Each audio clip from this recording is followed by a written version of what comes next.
आप कहना चाह रहे हो कि हनुमान जी राम जी से बड़े हैं? किसी भगवान ने ये नहीं कहा है कि वो देवी जो पशुओं की बलि से प्रसन्न होते हैं। वो सही नहीं है सिस्टम, सब सिस्टम करप्ट है।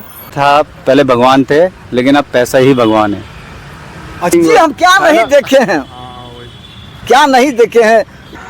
रामायण वगैरह तो आजकल कौन पढ़ता है, बच्चे को ही पढ़ते हैं। बच्चों को तो मोबाइल चाहिए हर समय। तो मतलब आप लोगों को ना राम से प्यार नहीं है, सींग वाले राक्षस से प्यार सा है। कि बहुत सारे पंडित होते हैं, वो सुबह से शाम तक हनुमान चालीसा पढ़ते हैं, क्या वो टेंशन में नहीं रहते? नहीं, हम बार बार रावण को हर साल जिंदा करके फिर क्यों मारते हैं? ऐसा बार बार क्यों करते हैं हम? तो अभी नवरात्रि चल रही है नौ दुर्गा जी की, तो वो क्यों मनाते हैं? हमें हर साल रावण बनाना पड़ता है, उसको हर साल जलाना पड़ता है।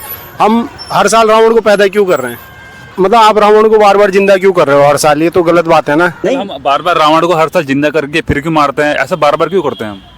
यादगारी के लिए, अच्छा, यही तो है। क्या याद दिलाने के लिए? संसार में है वो एक ही मर्तबे हुआ था। जो बड़े बड़े लोग, वैज्ञानिक लोग, बुजुर्ग लोग किए थे, वो अपने जीवन में सब चीज देखे, तो वो एक मर्तबे किए थे वो। उसके हम लोग संतान है, तो हम लोग जो पर्व मनाते हैं तो कुछ जानकारी चाहिए ना, तो इसीलिए उसको, नहीं तो रावण जो मर गया फिर जिंदा हो जाएगा। तो हम अपने भीतर के रावण को मारना चाहिए ना हमें? हाँ, भीतर को साफ करने के लिए आप उसी को बता दे। हमारे दिल को साफ करने के लिए लोग नाना प्रकार का तो गंदगी रोज साफ करनी चाहिए ना। मैं साल में एक दिन साफ करने का क्या मतलब है? अब ये बात तो अपने आप में हमको ढालना है बाबू, ये बात में अपने आप में ढालना है। जो हमारे पास टाइम है तो हम रोज करें, अन्यथा तो भाई हमें टाइम नहीं, हम अपना काम कर रहे हैं। अभी मैंने एक और चीज़ देखी रोहित जी, वहाँ पर क्या हुआ कि जैसे दशहरा चल रहा था, तो एक वो था ना सींग ऐसे करके रेड कलर के, है ना। तो मतलब आप लोगों को ना राम से प्यार नहीं है, सींग वाले राक्षस से प्यार सा है कि आप राक्षस बन के घूम रहे हो। तो आप बोल रहे हो कि मैं राक्षस हूँ, है ना, और आपको बड़ा अच्छा लग रहा है ये प्रदर्शित करके। तो इस तरह से ऐसा लग रहा है कि आपका मन कितना वो है, मतलब विकार युक्त है। वही जो बताए, जो इसमें जो बताए अभी, ये दिल को, हुजरों को साफ कर दीजिए तो ईश्वर आपके साथ है। लेकिन आप इसमें पूरा कर रहे हैं और गंदा कर पूरा कुरकुट को भरते हैं। जी। जैसे ही गंदगी सब है उसको बाहर में से नहीं रखते, अंदर में रखते हैं। आपने देखा वो सर पे ऐसे सींग? जी हम क्या नहीं देखे हैं, क्या नहीं देखे हैं। वही वो दुर्गा जो है, और वो राक्षस को जो संहार किया हुआ है, ये सब वही सब ना है जो सब पर विजय प्राप्त करना। इसीलिए उसको कहे हम विजय दशमी। सूक्ष्म रूप धरी सियाही दिखा हुआ। माता सीता जो है ना, वो सच्चाई का प्रतीक है, धर्म का प्रतीक है ना, ईमानदारी का प्रतीक है। तो वो कह रहे हैं कि हनुमान जी माता सीता के सामने विनम्र हो जाते हैं, छोटे हो जाते हैं, ठीक है ना, सर झुका लेते हैं, एक सेकंड, है ना। और जब रावण जैसी कोई दुष्ट ताकत होती है तो उसके सामने विकट रूप, वहां पर झुकना नहीं है। तो कितना अच्छा मतलब है ना। तो आपको लगता है कि हमें उसके अर्थ पे भी जाना चाहिए या कि और हमें हनुमान चालीसा पढ़नी चाहिए? सर देखो, संकटों के लिए आप जी को हनुमान चालीसा ही पढ़नी पड़ती है, मेन चीज है। हनुमान चालीसा जिसने पढ़ ली तो वो सुखी है, हनुमान चालीसा जिसने नहीं पढ़ी वो दुखी है। मैं आपको एक बात कहना चाहता हूँ, जब हम हनुमान जी की बात करते हैं, है ना, और आप जब हनुमान जी का चरित्र देखते हो तो आपको एक बात दिखेगी उस चरित्र में कि ना उन्होंने अपने लिए कुछ नहीं किया। कुछ नहीं किया। एक सिंगल चीज उन्होंने अपने लिए नहीं की। किसके लिए की? राम के लिए। राम का मतलब होता है, राम का मतलब होता है सत्य के लिए की, है ना, जो सही है उसके लिए की उन्होंने चीजें, है ना। तो राम के लिए उन्होंने किया है हनुमान जी ने। और जब राम के लिए किया है तो इसका मतलब ये था वो निष्काम थे, उनकी इच्छा नहीं थी कुछ। नहीं, पूरी बात तो सुनिए। हाँ बोले। सबसे मेन चीज है, आप राम का नाम लो, किसी का नाम भी लो, जब तक कर्म नहीं करोगे तो फल कहाँ से मिलेगा? और कर्म आते हैं ज्ञान से। ज्ञान मिलेगा। अब हनुमान चालीसा लोग क्यों पढ़ते हैं? कुछ ज्ञान लेने के लिए। अभी मैं आपको एक छोटी सी बात बोल रहा हूँ, हो सकता है आपको बुरा लगे या आपको गुस्सा आए, पर मैं फिर भी बोलूँगा। आप देखोगे कि बहुत सारे मंदिर होते हैं और हम कहते हैं हनुमान चालीसा पढ़ो, है ना, और पढ़ना भी चाहिए, मैं मना नहीं कर रहा हूँ, है ना, पढ़ना भी चाहिए।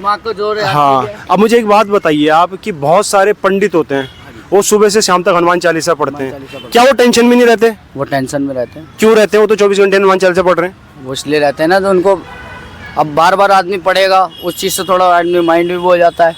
अब मैं नहीं, ये आपका अर्थ है, मैं आपको अर्थ बताता हूँ। मैं बताऊँ आपको कि क्यों नहीं होता है, क्यों उनको टेंशन होती है। वो इसलिए होती है क्योंकि वो पढ़ते हैं, समझते नहीं है। क्या हमें समझना नहीं चाहिए? अभी एक बात बताओ आप, अच्छा ये आपको ये पता है कि हनुमान चालीसा किसने लिखी है? इतना तो पता नहीं सर, हमें पता होना चाहिए, हमें पता, अगर हम बजरंग दल से हैं तो, बजरंग दल है ना। से। ये तुलसीदास जी ने लिखी है। अब जब तुलसीदास जी ने लिखी है तो एक बात याद रखना, तुलसीदास जी बहुत गहरे इंसान थे, ठीक है ना, उन्होंने और भी बहुत सारे ग्रंथ लिखे हैं। तो एक बात बताओ यार कि ना अगर उन्होंने हनुमान चालीसा लिखी है तो हमें ऊंचा उठाने के लिए लिखी होगी ना, उसमें कुछ मतलब होगा ना। मेन चीज़ है आदमी को, अब आज के टाइम में हर कोई आपको उस चीज़ में दिखेगा, लेकिन मेन चीज़ है जिसको नहीं पता होगा वो तब भी बोलेगा नहीं है, नहीं पता तो नहीं पता। अगर आप मुस्लिम की बात करोगे तो मुसलमान कौन? जो कुरान पढ़ता है। ईसाई कौन? जो बाइबल पढ़ता है, ठीक है ना। सरदार कौन? जो गुरु ग्रंथ साहिब पढ़ता है। मैं आपसे पूछूं हिंदू कौन? उत्तर दीजिए। उत्तर हम जो हनुमान चालीसा पढ़ते हैं। निरुत्तर हो गए आप। अगर हम हिंदुज़म की बात कर रहे हैं ना, तो हिंदू का मतलब होता है जो वेदों पे भरोसा रखता है, दो पे भरोसा रखता है, सही बात। ठीक है ना। और वेदों में गीता भी आती है फिर उपनिषद के रूप में, है ना। देखो कोई सा भी धर्म हो, मैं तो ये धर्म के बारे में लोगों ने जो बना रखा ना, धर्म धर्म धर्म धर्म, हिंदू मोमन कुछ नहीं, आदमी का है तो एक ही बलिदान से, कोई अलग अलग तो नहीं। शरीर एक ही है, यही शरीर एक ही है, लेकिन मेन चीज़ है लोगों ने मजाक राजनीति के चक्कर में खो दिया है। हाँ, राजनीति इसमें कहीं ना कहीं आती है, कहीं ना कहीं राजनीति आती है। हाँ इसमें राजनीति आती है कहीं ना कहीं, आपको भी लगता है ये। मंदिर बनने से, ठीक है ना, मंदिर बनने से क्या हिंदू गीता पढ़ने लग गए?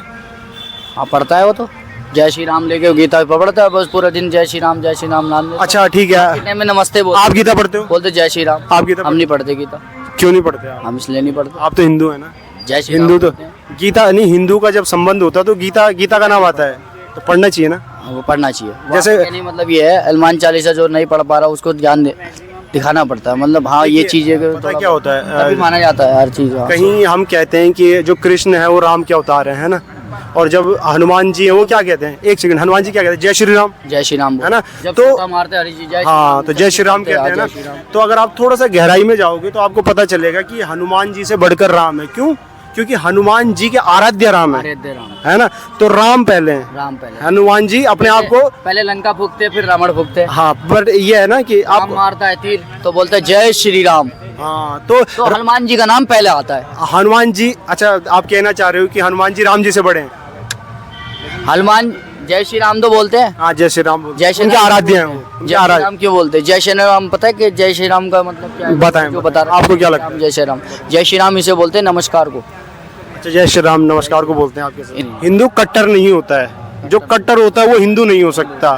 उदाहरण मैं देता हूँ आपको, भगवान श्री कृष्ण ने क्या कहा था? भगवान श्री कृष्ण ने कहा था मैं युद्ध में हथियार नहीं उठाऊंगा। अगर वो उसी बात पर अड़े होते तो इसको कहते हैं कट्टरता। लेकिन जब पितामह भीष्म ने परेशान किया तो उन्होंने चक्र उठा लिया था, उन्होंने कहा काट दूंगा इसको हाथ, उन्होंने रथ उठाया, रथ का पहिया, और उन्होंने कहा मार दूंगा तुझे। तो वो कट्टर नहीं थे ना, परिस्थिति के हिसाब से उन्होंने एक नया डिसीजन लिया, है ना। तो अगर आपके विचार दूसरे को देख के बदल जाते हैं, आप उसके जैसे हो गए, तो आप तो हार गए ना। हमें राम को लेके जाना है लोगों तक, हमें हनुमान जी को लेके जाना है, हमें उनकी तरह नहीं होना है। वो अरब से आए थे वो, है ना। तो हम ये मैसेज लोगों तक ले जाना चाह रहे हैं। हम जो धर्म का वास्तविक रूप होता है ना, उसको लोगों तक ले जाना चाह रहे हैं। हम चाहते कट्टरता खत्म हो, ठीक है। जैसे गुरु साहब थे ना, 10वें सिख के 10 गुरु। वो ये लड़ाई झगड़े से ना हो, जो प्यार से सारा काम हो जाए। लड़ाई की भी जरूरत पड़ती है, हम लड़ाई से नहीं चूक रहे हैं, हम लड़ाई के लिए मना नहीं कर रहे हैं, हम कह रहे हैं क्लियर हो जाइए अंदर से। हमारा जो वो है, अंग्रेजों के गुलाम थे हम जी। अंग्रेजों के निकालने वाला कौन है? क्या लगता है आपको? अंग्रेजों को हमें तो गुलाम बना के रखा ना उसने। इंडिया में घूमने आ रहे, बताओ, अंग्रेजों को तो जमाना था। तो इंडियन नहीं जाते वहाँ घूमने के लिए? मैं एक बात बता रहा हूँ, देखिए एक बात बताता हूँ मैं आपको, इस वाले में आपके फैक्ट क्लियर करना चाहता हूँ। आप कह रहे हैं वो इधर घूमने आते हैं, वो यहाँ पे घूमने आते हैं, और हिंदू या इंडियन जो है वो वहाँ बस रहे हैं, वो तो है ना। वो इधर बस नहीं रहे, वो इधर घूमने आ रहे हैं। तो जीत कौन रहा है? जीत कौन रहा है? हम जीत रहे हैं, वो जीत रहे हैं। वो हिंदू यहाँ से पैसे प्रॉफिट मिल रहा है, वो वहाँ बस जा रहे हैं, और वो यहाँ केवल घूमने आ रहे हैं फिर चले जा रहे हैं। तो जीत किसकी इसमें? उनकी, हमारी? देखिए ईमानदारी की बात कीजिए, अंग्रेज की, उनकी जीत है ना। जब हम कहते हैं ना हमें गड़बड़ है, तब वो गड़बड़ ठीक हो सकती है। अगर हम बोलते हैं ना गड़बड़ नहीं है, तो गड़बड़ कभी ठीक नहीं होगी, समझ रहे हो। तो सबसे पहले ना मानना पड़ेगा गड़बड़ है, अब ठीक हो जाऊंगा मैं। लेकिन अगर मैं सही हूँ तो गड़बड़ ठीक कैसे करोगे? तो सबसे पहले माननी पड़ेगी गड़बड़ है ना। तो इसी चीज़ को हम लोगों तक ले जाना चाह रहे हैं, क्योंकि आजकल एक बात बहुत चलती है कि मैं हिंदू हूँ, लेकिन और जब आपको राम जी के बारे में कुछ नहीं पता तो आप कैसे हिंदू हैं? हाँ, ज्ञान ही देता है। ज़्यादा सब फ़ोन में है, कोई इंस्टाग्राम में लग रहा है, कोई तो ये चीज़ें कोई ध्यान नहीं देता है। लेकिन जय श्री राम तो सब बोलते हैं। हम तो सभी बोलते हैं, वो तो सभी बोलते हैं। हाँ, राम के बारे में पता तो होना चाहिए हमें कुछ, वो तो होना चाहिए, लेकिन पता नहीं है क्या करें। है ना। तो मतलब कहीं ना कहीं राम पीछे आते हैं। हमारी लाइफ जो बिजी है, हमने पैसे कमाने हैं, पैसा पहले आता है। पहले भगवान था, पहले भगवान थे, लेकिन अब पैसा ही भगवान है। अच्छा, जब पैसा ही भगवान है, ठीक है ना, एकदम सही बात, जब पैसा ही भगवान है, ठीक है ना, आप कह रहे हैं, तो जय श्री राम क्यों? तो जय श्री राम तो ऐसा होता ना, किसी के दिल में भक्ति होती है इसलिए बोल देता है जय श्री राम। पैसा ही राम ऐसे क्यों नहीं बोलते हम? पैसा इसलिए नहीं बोलते ना कि पैसे में वो बात राम जी की उसमें नहीं अटैच होगी ना। पर जैसे आपने अभी कहा कि पैसा ही भगवान है और राम ही भगवान है, तो पैसा ही राम। तो ऐसा होता है ना, देखो अगर उस बंदे के पास पैसा है तो भगवान का नाम वो खुद ही लेगा, अगर पैसा नहीं भी है फिर भी भगवान का नाम लेगा। जी जी जी। लेकिन जिस पे पैसा होता है उसको लेने की ज़रूरत नहीं पड़ती। क्यों?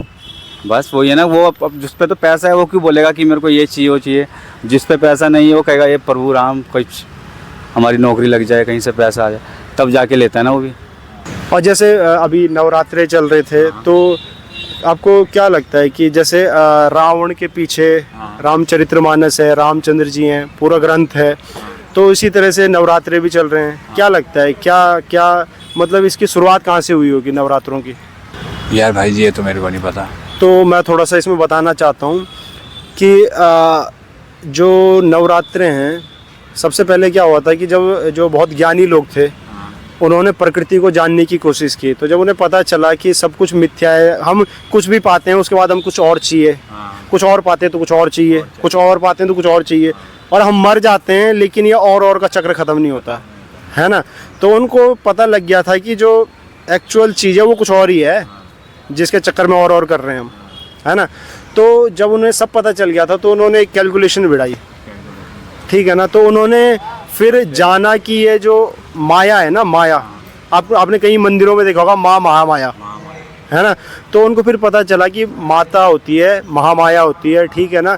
और धीरे धीरे क्या होता है कि जब आप पृथ्वी का दोहन करने लग जाते हो, ठीक है ना, पृथ्वी का नाश मारते हो, तो एक बार फिर पृथ्वी प्रचंड होती है और फिर वो सब कुछ ख़त्म कर देती है ना। और उसी को फिर संबोधित किया गया माता के रूप में। तो उसमें क्या होता है, 9 रूपों के बारे में बात हुई है ना। और ये एक ग्रंथ है हमारा हिंदू धर्म में, एक ग्रंथ है, उसको कहते हैं दुर्गा सप्तशती। तो जो वो ज्ञानी लोग थे, तो दुर्गा सप्तशती से, ठीक है, ये नवरात्रे आए हैं। जो पंडित होते हैं ना, आप जब कभी नवरात्रों में 9वें दिन नवमी करते हैं ना, तो वो आपके घर में पूजा करते हैं। तो जब आप उस पूजा पे ध्यान दोगे, उनसे पूछोगे, कुछ प्रश्न करोगे, तो आपको दुर्गा सप्तशती उनके हाथ में होती है, तो वो दुर्गा सप्तशती का पाठ करते हैं। लेकिन बुरी बात ये है कि दुर्गा सप्तशती का वो पाठ करते हैं, लेकिन जिनके घर में पाठ करते हैं उनको कुछ नहीं बताते। अच्छा अच्छा, तो ये कितना बड़ा देना चाहिए उनके बारे में, है ना। जिनके घर में पूजा की गई उनको बताया ही नहीं गया कि यह है क्या, उनको ये दुर्गा सप्तशती का भी नहीं पता। उसको क्या मालूम फिर? हाँ, तो बेईमानी दोनों तरफ से, हम पूछते नहीं है और वो बताते नहीं। और एक कारण ये भी है कि जब इसका गहरा अर्थ खुलता है ना, तो गहरा अर्थ उन्हें भी नहीं पता होता। तो वो कहते हैं कि जब ये गहरा अर्थ पूछेंगे और हम बता नहीं पाएंगे तो हम लल्लू बन जाएंगे, और हम लल्लू बन जाएंगे, शायद कईयों को जानकारी भी नहीं होती, कईयों, इसलिए वो बताते भी नहीं। हाँ, वो मंत्र रट के आते हैं और मंत्र फेंक देते हैं आप लोगों के ऊपर, है ना। एक पंडित कहते हैं उन्हें। हाँ, फेक पंडित कहते हैं। तो हमें पूछना चाहिए, है ना, क्योंकि जिन लोगों ने इस चीज़ की शुरुआत की थी ना, वो छोटे मोटे लोग नहीं थे, वो बहुत गहरे लोग थे। वो आपके मन की बेचैनी जानते थे कि इसको कुछ भी मिल जाए ये मानने वाला नहीं है ना। तो इसको कुछ ऐसा देते हैं जिससे ये मान जाएगा, और उन्होंने ऐसी चीज़ें दी। और इनका पता कब चलेगा? जब उनसे मिलेंगे।